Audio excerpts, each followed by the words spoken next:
S'il fallait donner un titre à la prédication de ce matin, je dirais ceci: Jésus revient, en rire ou nous repentir. La parole de Dieu ne cesse d'insister sur cette grande vérité: Jésus revient.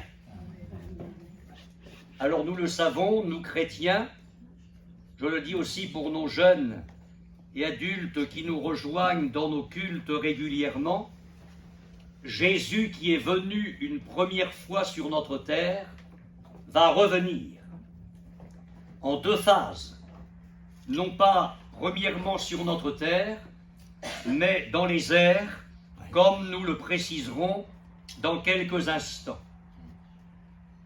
Mais pendant que nous participions à ce temps de la scène, je réfléchissais, je me dis, mais quels sont les sentiments de notre cœur à la pensée du retour de Jésus? C'est peut-être une vérité que nous connaissons, dont nous parlons dans nos prières, une vérité doctrinale à laquelle nous donnons notre foi, mais imaginez quelques secondes que nous allons voir celui qui est venu sur notre terre, qui a parlé de la part de Dieu, qui a fait des guérisons, des miracles, des prodiges, qui a chassé des démons, qui est allé mourir sur la croix et qui est ressuscité. C'est ce Jésus-là qui revient. Et dans notre cœur de chrétien, nous devrions nous interroger: mais quels sont mes sentiments ce matin à la pensée que ce Jésus-là revient, que je le verrai et qu'il va m'emmener dans sa gloire pour l'éternité? Oui, Jésus revient. Amen. Alléluia. Amen. Dans le Nouveau Testament, 319 versets, c'est-à-dire 1 sur 25, font allusion au retour de Jésus. Et nous pouvons dire que peu de doctrines bibliques surpassent celle-ci en importance. Les pionniers du message de Pentecôte parlaient de l'évangile à 4 roues. Jésus sauve, Jésus guérit, Jésus baptise du Saint-Esprit et Jésus revient. J'aimerais vous citer une parole. C'est une promesse de Jésus que lui-même a faite, une parole parmi une multitude d'autres. Jésus a dit à ses disciples: je vais vous préparer une place. Et lorsque je m'en serai allé et que je vous aurai préparé une place, je reviendrai et je vous prendrai avec moi, afin que là où je suis, vous y soyez aussi. Il est très important de considérer l'importance de la doctrine du retour de Jésus dans la parole de Dieu. Tout d'abord, comment Jésus revient-il? Alors qu'il venait de donner ses instructions, les toutes dernières, avant l'ascension, la parole de Dieu nous dit que pendant qu'il était avec eux et qu'il leur parlait, il fut élevé dans le ciel. Et les disciples, on les comprend, ont eu les regards fixés vers Jésus qui montait vers le ciel, et ils avaient là les regards fixés sur lui jusqu'à ce qu'il disparaisse, parce qu'il a été enlevé dans une nuée. Et ils étaient là comme figés, les regards vers le ciel. Et 2 hommes vêtus de blanc, 2 anges, sont apparus pour leur dire: mais ô hommes, pourquoi vous arrêtez-vous à regarder au ciel? Écoutez bien, ce Jésus qui a été enlevé au ciel du milieu de vous viendra de la même manière que vous l'avez vu allant au ciel. Jésus va revenir descendant du ciel sur une nuée. il revient dans les airs, il revient de la même manière qu'il est parti. Pourquoi revient-il?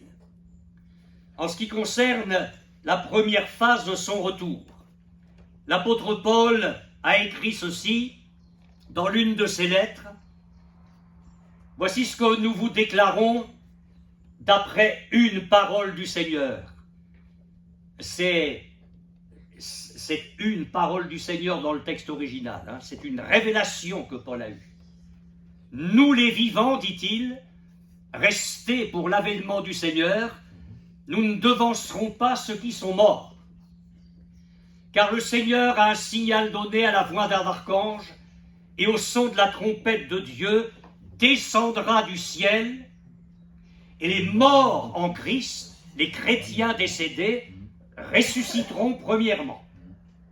Et ensuite, nous les vivants qui serons restés, nous serons tous ensemble enlevés avec eux sur des nuées à la rencontre du Seigneur, et ainsi nous serons toujours avec le Seigneur.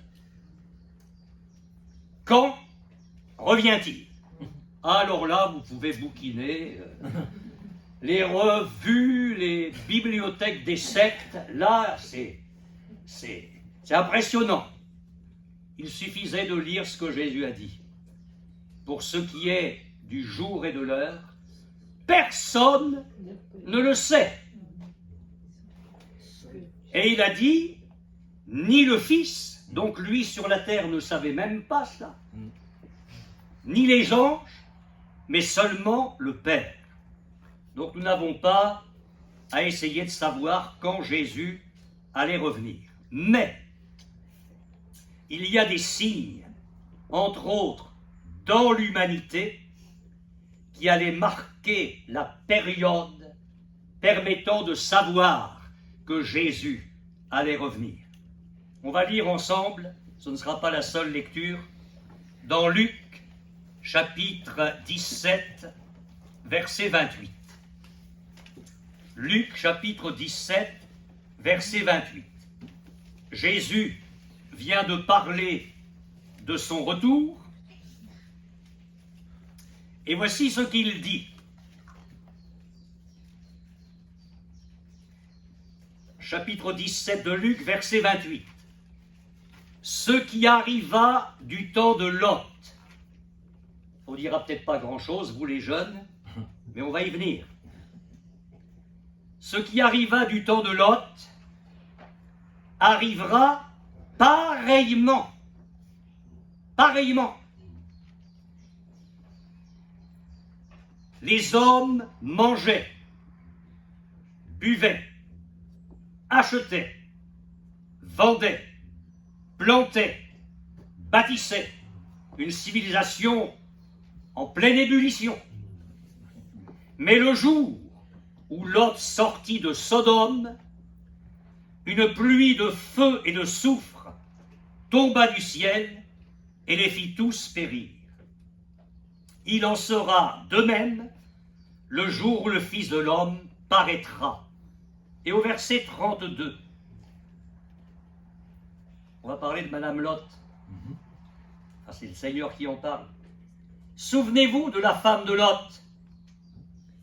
Celui qui cherchera à sauver sa vie la perdra, et celui qui la perdra la retrouvera. Je vous le dis, en cette nuit-là, de deux personnes qui seront dans un même lit, l'une sera prise et l'autre laissée. Le mari est chrétien, il est fidèle, il marche avec Dieu. Sa femme ne veut rien savoir de l'évangile, ou elle vit une vie chrétienne, olé olé. L'un sera pris, l'autre laissé. De deux hommes qui seront dans un champ, l'un sera pris, l'autre laissé. Il va y avoir du tri dans les lieux de travail, dans les entreprises, dans les bureaux, partout. Au moment où Jésus va revenir, les chrétiens vont être enlevés à sa rencontre dans les airs. De deux hommes qui seront dans un champ, l'un sera pris, l'autre laissé. Et juste avant, il dit au verset 35, de deux femmes qui moudront ensemble, l'une sera prise et l'autre laissée. Je vous laisse imaginer ce qui va se passer sur la terre au moment où Jésus va revenir. Puisque le Seigneur compare l'époque de son retour à celle de Lot, je vous parlerai dimanche prochain, même si c'est un dimanche creux, parce que nous entrons dans 14 juillet, 15 août, il y a beaucoup de départs, il ne fallait pas partir. Je vous parlerai très sérieusement du type d'église et du type de croyants, différents types d'églises et de croyants au moment où Jésus va revenir, et le sort qui sera réservé à chacun. Mais puisque Jésus compare l'époque de son retour à celle de Lot, j'aimerais vous parler ce matin des gendres de Lot. Vous allez me dire, les gendres? Ben oui, ceux qui avaient pris ses filles. Et nous allons voir la réaction de ces garçons-là quand ils ont appris le message révélé par Dieu à Lot concernant la destruction de Sodome et de Gomorrhe. Pourquoi partir des gendres de Lot? Parce que j'ai préféré partir du plus mauvais pour aller vers le meilleur avec Abraham. Nous finirons avec Abraham, mais pas ce matin, bien évidemment. Alors on va lire dans la Genèse, puisque Jésus a dit « Ce qui arriva du temps de Lot arrivera pareillement à l'époque de son retour ». On va lire au chapitre 19 de la Genèse, verset 1er. La lecture sera longue mais indispensable. Genèse 19, verset 1er. Les deux anges arrivèrent à Sodome sur le soir, et Lot était assis à la porte de Sodome. Quand Lot les vit, il se leva pour aller au-devant d'eux et se prosterna la face contre terre. Puis il dit « Voici, mes seigneurs, entrez, je vous prie, dans la maison de votre serviteur et passez-y la nuit. Lavez-vous les pieds, vous vous lèverez de bon matin et vous poursuivrez votre route. » On sent bien que Lot n'est pas du tout au courant des temps dans lesquels il est. Non, répondirent-ils, nous passerons la nuit dans la rue. Mais Lot les pressait tellement qu'ils vinrent chez lui et entrèrent dans sa maison. Il leur donna un festin et fit cuire des pains sans levain. Et ils mangèrent. Il n'était pas encore couché que les gens de la ville, les gens de Sodome, entourèrent la maison depuis les enfants. On me pose la question parfois, et les enfants, qu'est-ce qu'ils vont devenir? Vous allez voir. Les enfants, depuis les enfants jusqu'aux vieillards, toute la population était accourue. Ils appelèrent Lot et lui dirent « Où sont les hommes qui sont entrés chez toi cette nuit? Fais-les sortir vers nous pour que nous les connaissions. » C'est un mot très, j'allais dire très élégant de Monsieur Second, mais la Bible dit pour que nous en abusions. Ce sont les hommes qui ont demandé que les hommes viennent pour qu'ils en abusent. C'est vous dire le climat qu'il y avait à Sodome. Lot sortit vers eux à l'entrée de la maison et ferma la porte derrière lui, et il dit « Mes frères, belle communion fraternelle, je vous prie, ne faites pas le mal. On se demande si on rêve ou si on cauchemarde. Voici, j'ai deux filles qui n'ont point connu d'homme. Je vous les amènerai dehors et vous leur ferez ce qu'il vous plaira. Seulement, ne faites rien à ces hommes puisqu'ils sont venus à l'ombre de mon toit. » Ils dirent « Retire-toi. » Ils dirent encore « Celui-ci est venu comme un étranger et il veut faire le juge. Eh bien, nous te ferons pire qu'à eux. » Et pressant Lot avec violence, ils s'avancèrent pour briser la porte. Les hommes étendirent la main, il s'agit des anges, les hommes étendirent la main, ils firent rentrer Lot vers eux dans la maison et fermèrent la porte. Et ils frappèrent d'aveuglement les gens qui étaient à l'entrée de la maison, depuis le plus petit jusqu'au plus grand, de sorte qu'ils se donnèrent une peine inutile pour trouver la porte.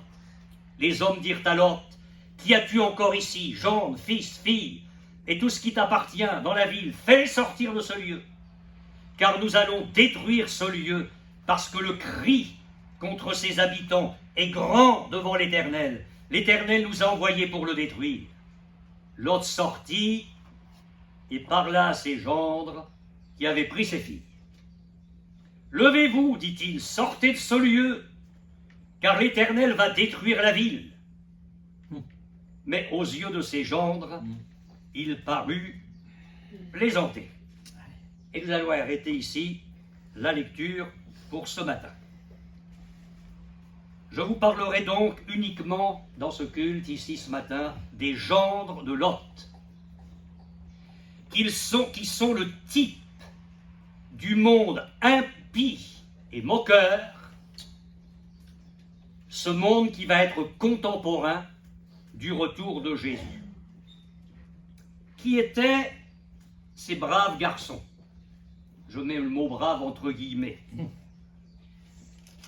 Faisait-il partie du très grand nombre de personnes qui étaient avec Abraham et Lot? Était-il plutôt originaire de Sodome? Je le pense vraiment. Je le pense vraiment. C'est fort probable. Alors, dans ce cas, imaginez le genre de fréquentation des filles de Lot. Où sont-elles allées chercher ces gars-là? Dans quel quartier de Sodome? Issus de quelle famille? Où avait-elle rencontré ces garçons-là? Maintenant, notez l'échec total d'influence de Lot dans cette affaire et son manque d'autorité. Parce que dans le contexte de l'époque, il pouvait très bien mettre un obstacle aux fréquentations de ses filles. J'ouvre une parenthèse parce que je m'adresse aussi là aux chrétiens qui connaissent leur Bible. Quand les frères de Dinah ont appris ce qui se passait, ça n'a pas fait de pli. Donc, dans le contexte de l'époque, M. Lot avait l'autorité, s'il avait voulu, de mettre un terme à ce genre de fréquentation. Mais alors, on peut évoquer le laisser-faire de cet homme, le laxisme de ce père de famille. Et ça, c'est grave. Alors la parole de Dieu dit, il parla à ses gendres qui avaient pris ses filles. Nous l'avons lu dans notre texte, au verset 14. Alors littéralement, c'est pour une petite précision au passage, littéralement c'est ses gendres prenant ses filles. Et je vous lis un commentaire de Frédéric Godet, qui est un homme qui est une référence, je le cite, « Probablement, ils ne sont appelés gendres que par anticipation en tant que fiancés, parce qu'il n'est pas parlé d'autres enfants de Lot, ce qui est vrai. Et je suis allé voir d'autres traductions, je vous en cite deux.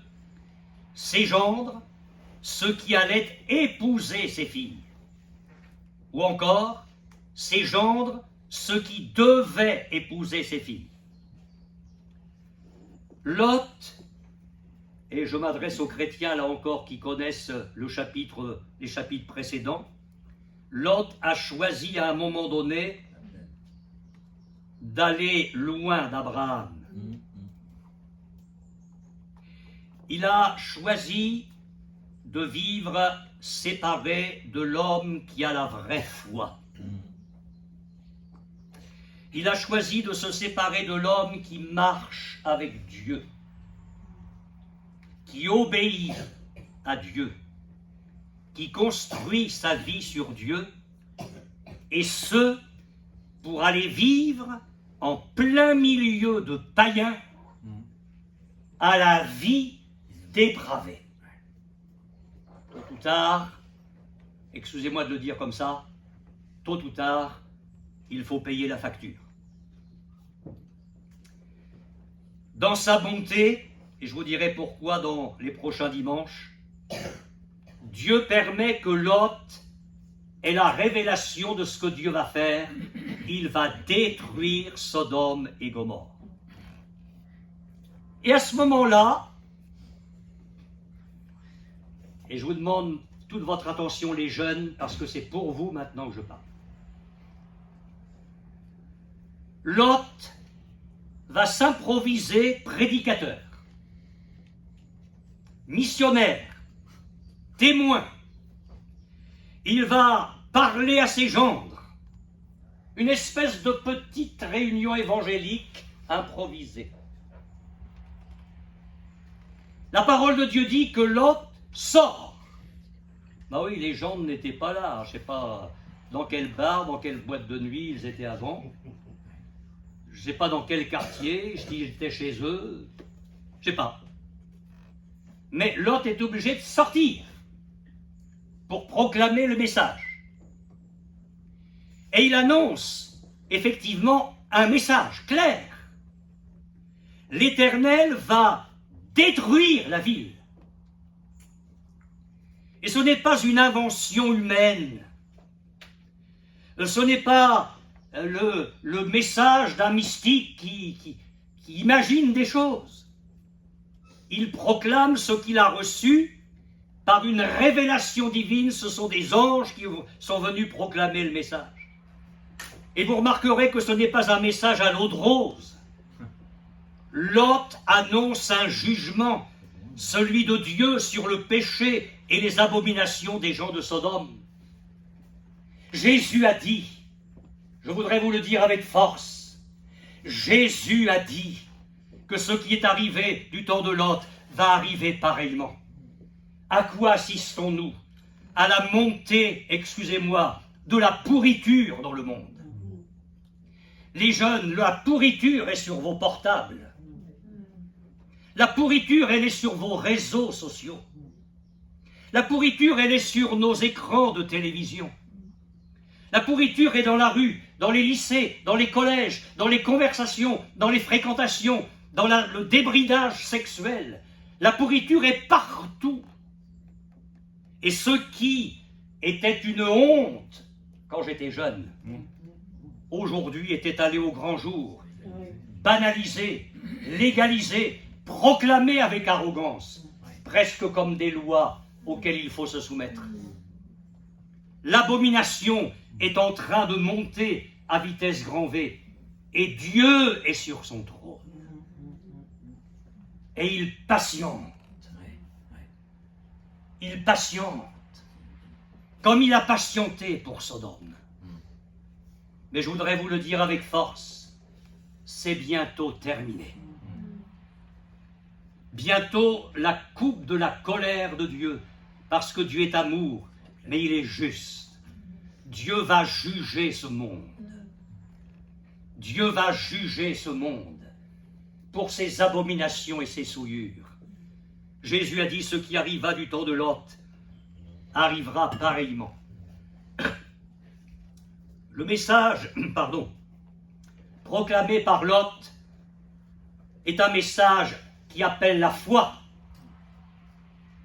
Dieu va détruire la ville, il s'agit maintenant de le croire.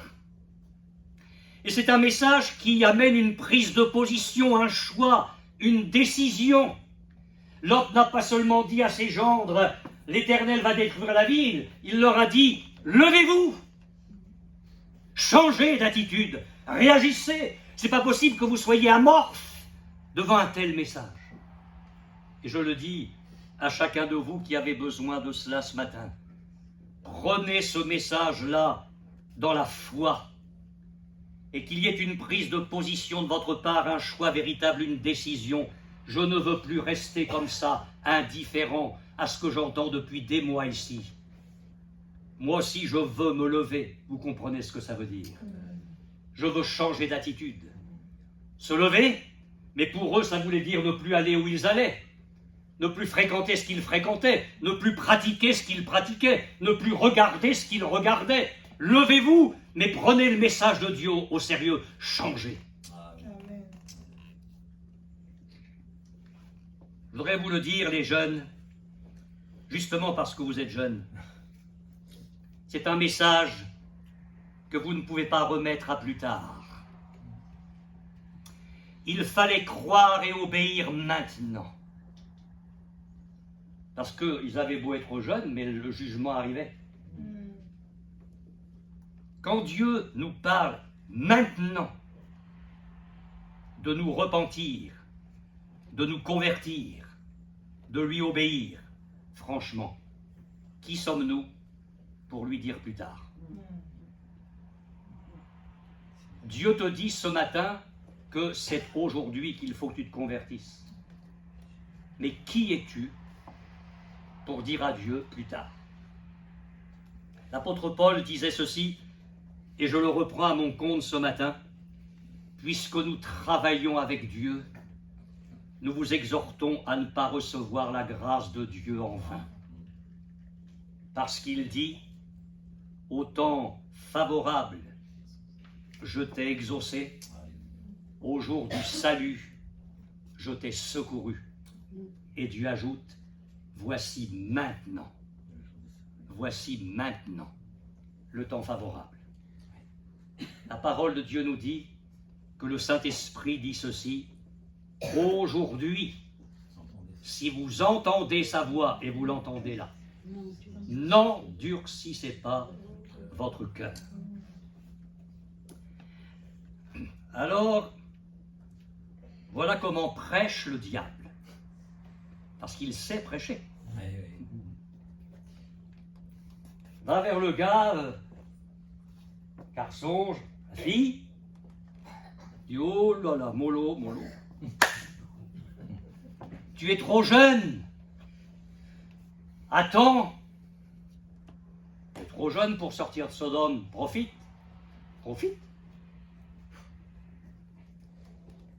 Alors le jeune, il attend. Puis les études, les examens réussis. Et le diable lui dit, attends.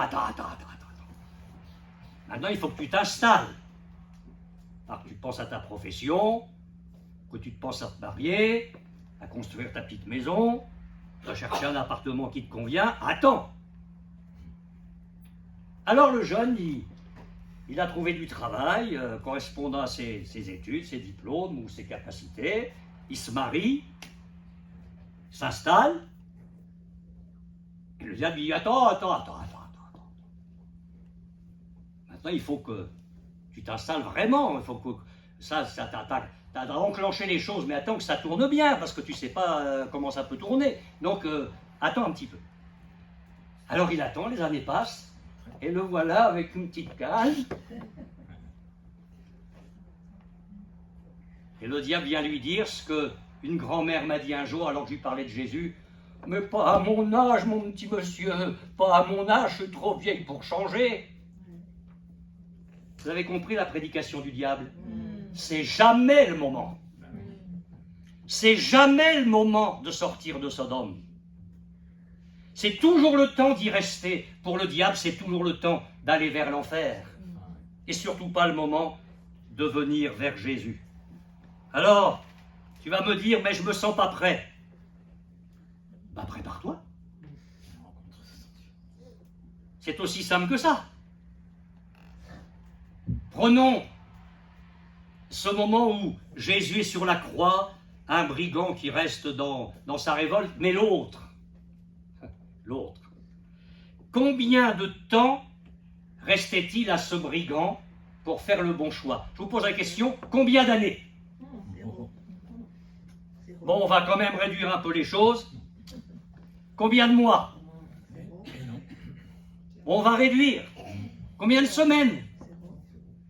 Combien de jours? Oui, mais moi je ne suis pas sur une croix, mais tu ne sais même pas si dans une heure tu vas vivre. Je vous prêche, je peux faire une crise cardiaque, un infarctus, dans une minute je ne suis plus là. Ma femme a dit oui, elle aurait pleuré.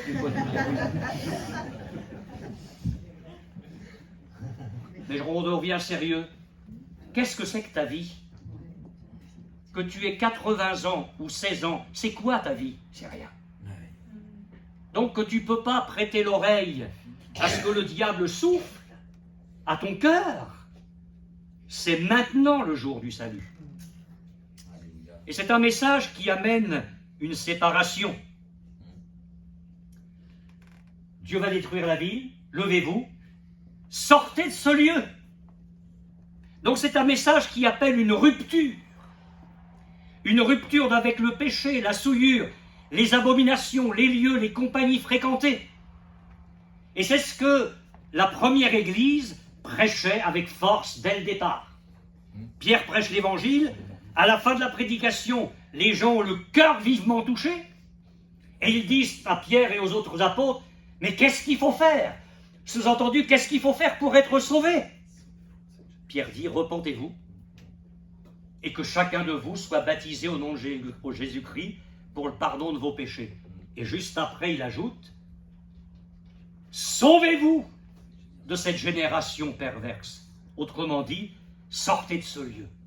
Ça ne veut pas dire le faire physiquement. Il ne s'agit pas de sortir géographiquement, parce que vous quittez la pourriture ici, vous allez trouver à 300 km. Hein. Partout, vous la trouverez.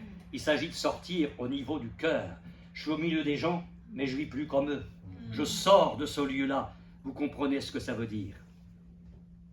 Maintenant, j'aimerais vous dire ceci, parce que je ne voudrais pas que les jeunes se méprennent sur l'état d'esprit de cette prédication. On ne se fait pas baptiser par peur de l'enfer. On ne se fait pas baptiser parce qu'on a peur de rester quand Jésus va paraître.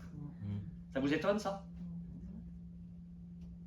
Quand des chefs religieux sont arrivés au baptême de Jean-Baptiste, ils y venaient pour faire du baptême une façon de sauver la face.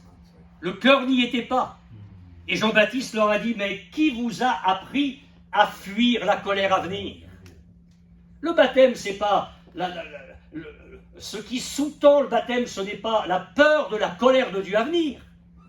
Produisez donc du fruit digne de la repentance.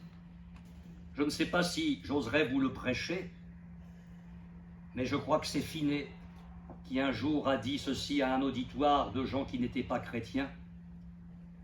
Quand bien même vous devriez finir en enfer, vous devriez vous repentir parce que Dieu est saint. Ah, ben ça, c'est pas le message d'aujourd'hui. Hein.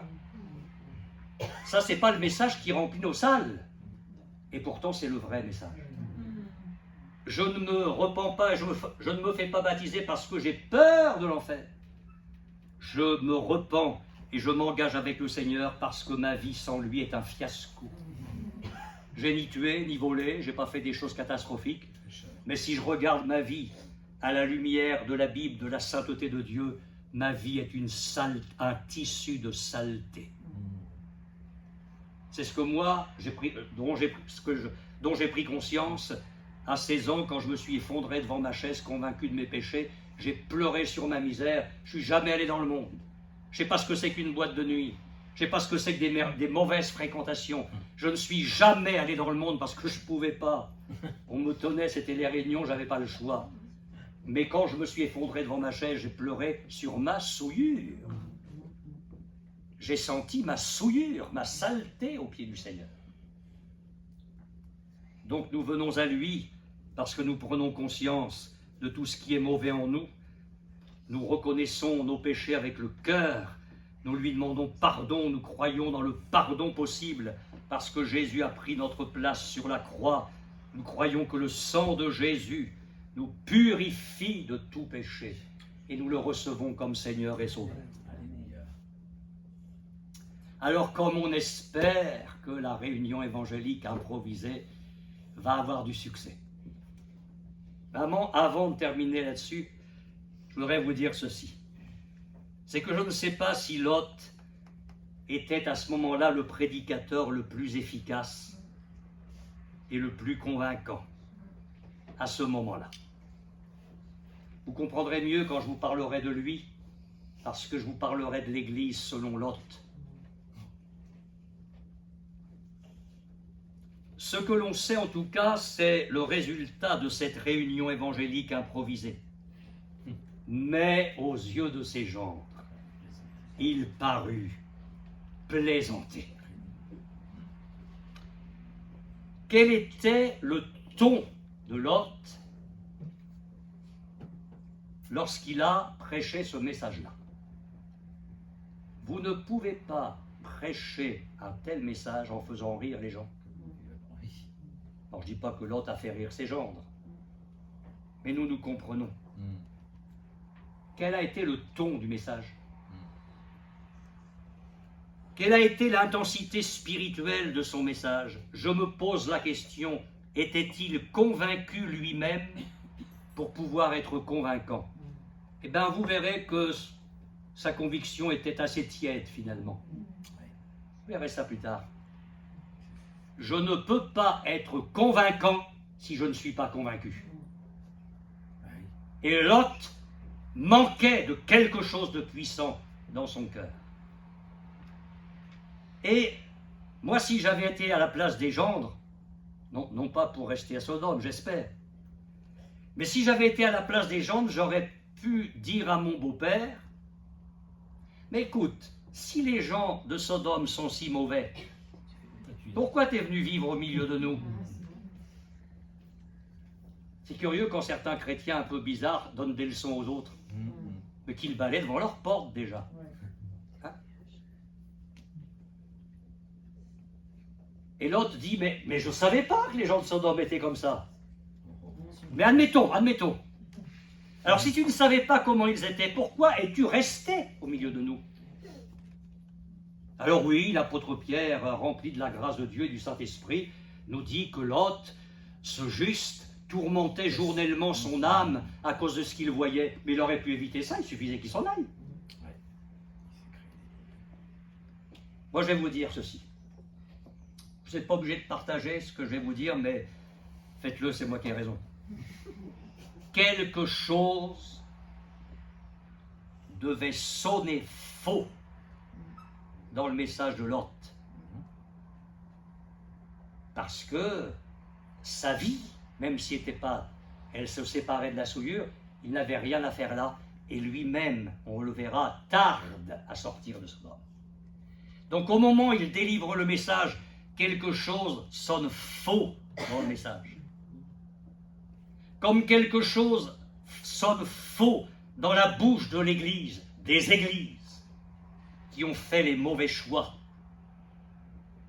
Quelque chose sonne faux dans le message proclamé, même si le message est juste, dans les églises qui ont pris des chemins qui ne sont pas les chemins de Dieu, et qui côtoient la corruption sans la fuir.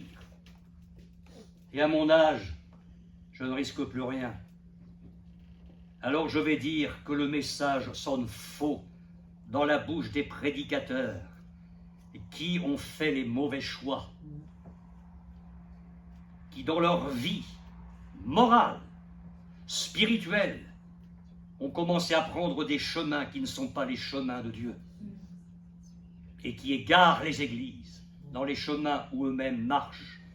Même si le message est juste, il sonne faux et l'impact n'est pas celui que l'on souhaiterait. Alors, Lot en a terminé avec sa prédication.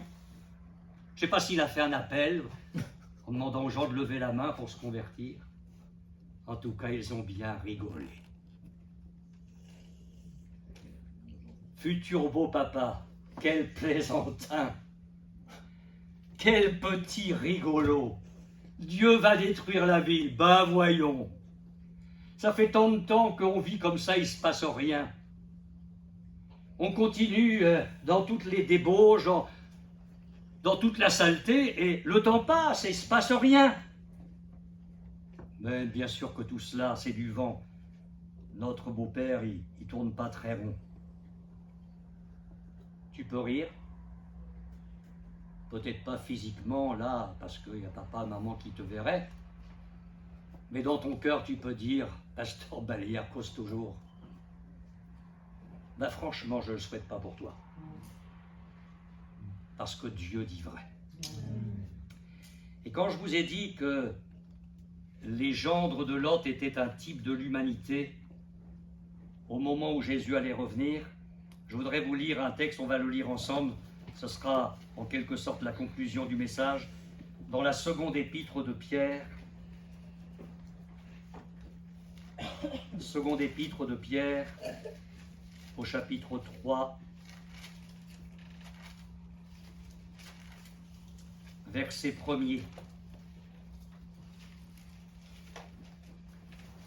Et Paul, l'apôtre, aurait été d'accord pleinement avec ce que Pierre a écrit ici, parce que Paul a prêché un jour l'évangile à Athènes.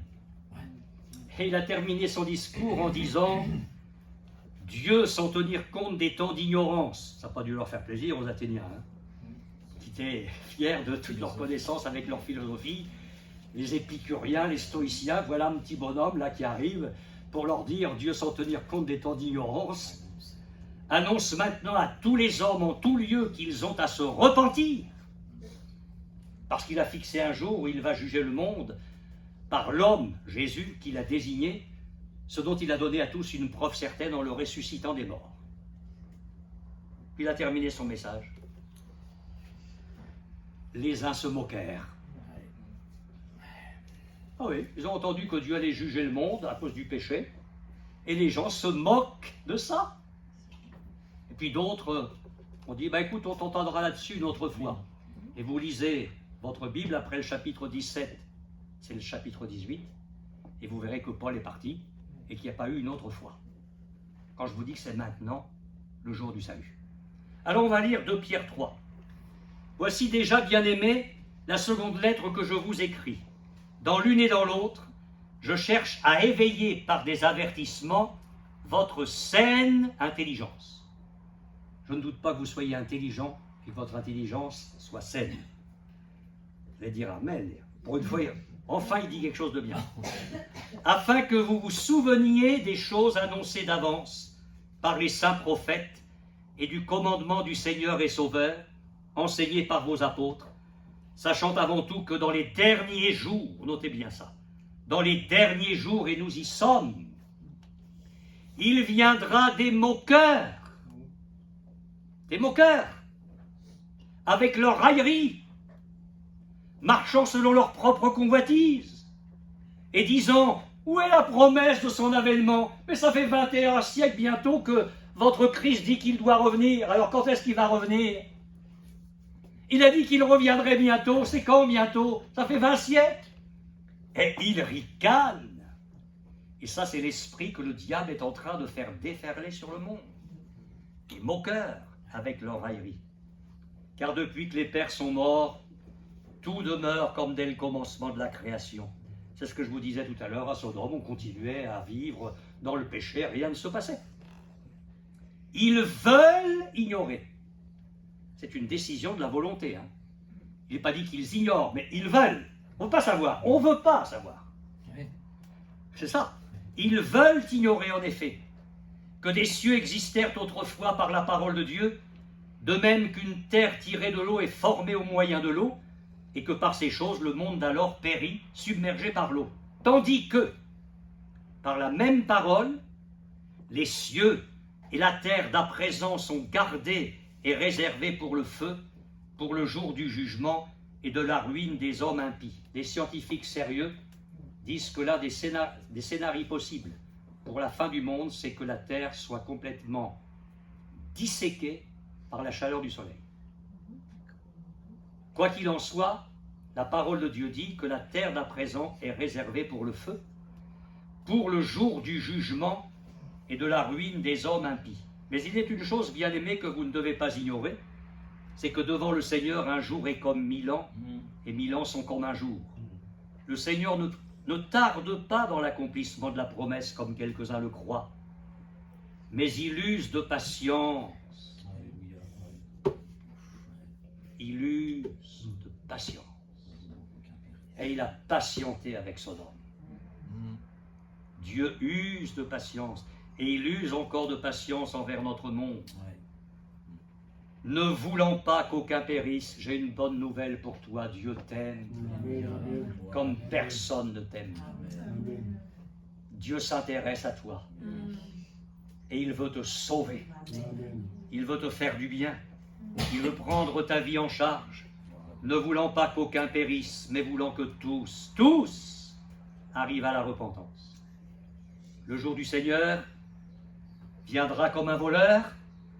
En ce jour, les cieux passeront avec fracas, les éléments embrasés se dissoudront, et la terre avec les œuvres qu'elle renferme sera consumée. Puisque donc toutes ces choses doivent se dissoudre, riez un bon coup. Moquez-vous, tourner tout ça en dérision. Non, non, non. Puisque donc toutes ces choses doivent se dissoudre, quelles ne doivent pas être la sainteté de votre conduite et votre piété. Seigneur, je t'apporte ma vie pour que tu la purifies, que tu me nettoies de tout péché, de toute souillure. Je ne suis pas sauvé parce que je viens au culte avec les autres. Je ne suis pas sauvé parce que mon mari est chrétien, ma femme est chrétienne, parce que j'ai des amis chrétiens. J'ai besoin de venir personnellement vers toi. Ma mère viendra peut-être pas, mais moi je veux venir. Ma fille ne viendra peut-être pas, mais moi je veux venir. Je ne sais pas ce que fera mon mari, je ne sais pas ce que fera ma femme, mais je comprends que c'est une affaire personnelle. Ce qui est arrivé du temps de Lot arrivera pareillement. Alors je veux bien croire qu'il y a des messages plus faciles à entendre que d'autres. Et je veux faire une confidence. Il y a des messages plus agréables à prêcher que d'autres. Mais il faut tout prêcher. Amen. Parce qu'un jour, j'aurai des comptes à rendre là-haut. Le Seigneur me dira, tu avais des jeunes devant toi, des adultes. Est-ce que tu leur as dit les choses qui pouvaient les amener au salut ou pas? Est-ce que tu les as amusés, distraits avec quelques petits messages gentillés? Ou est-ce que tu les as placés devant le message de ma grâce et la nécessité de venir? On pourrait faire tellement de choses après un message comme ça, on ne va rien faire. Je vous laisse avec ce que le Seigneur a dit, mais je prie. Alors là, vous pouvez me croire. Chacun de vous. Moi, mon mur de prière, il est assez haut parce que tout le monde y est. Je prie pour que ce message-là ne vous lâche jamais. Que vous partiez avec dans la voiture, que vous mangiez avec ce midi, que vous couchiez avec. Vous voulez que je vous fasse une confidence, puis j'ai fini. À 11 ans, j'ai eu des atteints de rhumatisme articulaire aigu et d'un souffle au cœur, c'était grave. Le Seigneur m'a guéri magnifiquement, parce que c'est vraiment lui qui l'a fait. Et puis les quelques courtes années ont passé, je suis arrivé à 12, 13, 14 ans, et j'avais vraiment pas envie de me convertir. Pas envie du tout. Mais je me souviens des nuits, pas une, des nuits. Je me couchais à 9h, 9h30. Je n'arrivais pas à dormir, trempé de sueur dans mon lit, jusqu'à 2h du matin parfois, jusqu'à 2h du matin parfois. Parce que je me disais, tu n'en veux pas, mais si tu meurs cette nuit, tu vas du mauvais côté. Et ça a duré un bon bout de temps. Et c'est pour ça, je crois, que ce qui est semé dans le cœur nous suit. Et si vous ne pouvez pas dormir les jeunes cette nuit, alléluia. Oui. Mais oui, il y a des insomnies qui sont bénies. Dans la Bible, je vois qu'il y a des insomnies qui ont été des nuits de salut pour des gens. Et au travers d'eux pour d'autres. Permettez-moi de vous le dire, les filles, les garçons, je vous en supplie, au nom de Jésus-Christ, soyez réconciliés avec Dieu. Amen. Amen. On va prier le Seigneur.